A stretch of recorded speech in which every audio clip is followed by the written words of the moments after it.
Joint parliamentary కావాలి అదాని మీద విచారించడానికి, ఏం పీకడానికి అన్న టైటిల్ ఎందుకు పెట్టంటే రాజకీయం ఇంత అసహ్యంగా తయారవుతుందా?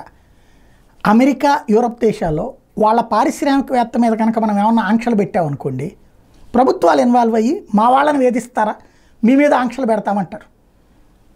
ఇక్కడ అమెరికాలో న్యూయార్క్ అనేటటువంటి సిటీలో ఓ 20 కోర్టులు ఉంటాయి ఆ జిల్లాలో, అలా న్యూయార్క్ రాష్ట్రంలో అందులో ఒక జిల్లా కోర్టు లాంటిది అక్కడ మన పిటిషన్ తీసుకున్నటువంటి, అందులో కూడా ఒక వ్యాపారవేత్త అదాని మీద పెట్టినటువంటి కంప్లైంట్.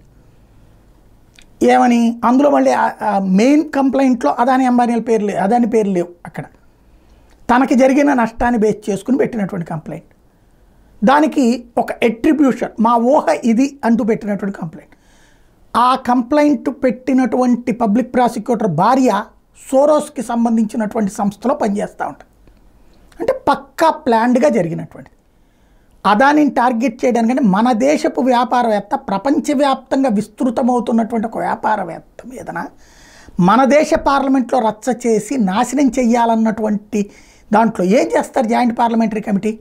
వెళ్ళి అదానిని కూర్చోబెట్టి ఏమయ్యా నువ్వు అక్కడెందుకు పెట్టుబడి పెడతా ఎక్కడెందుకు పెట్టుబడి పెడతావని చెప్తారా? లేదా అమెరికాకి వెళ్ళి వాళ్ళని వెళ్ళి అడిగొస్తారా?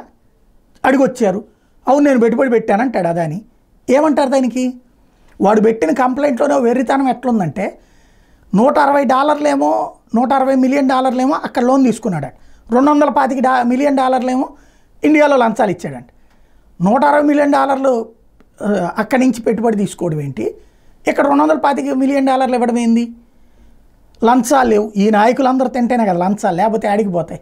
వ్యాపారవేత్తలు ఎందుకు ఇవ్వాలి లంచాలు? వీళ్ళందరూ తింటంటేనే కదా ఇచ్చేది. పాయింట్ ఏంటంటే తిని చచ్చేది ఎట్టకు తిని చేస్తున్నారు, ఎవ్వడూ అతీతుడు కాదు ఇక్కడ. కానీ వ్యాపారవేత్తలను వేధిస్తున్నారు, పారిశ్రామికవేత్తలను వేధిస్తున్నారు, మన వాళ్ళని వేధిస్తున్నారు, పరాయి దేశం వాళ్ళకి మాత్రం సాష్టాంగ ప్రణామం చేసి ఆహ్వానిస్తున్నారు. ఇదే దరిద్రం.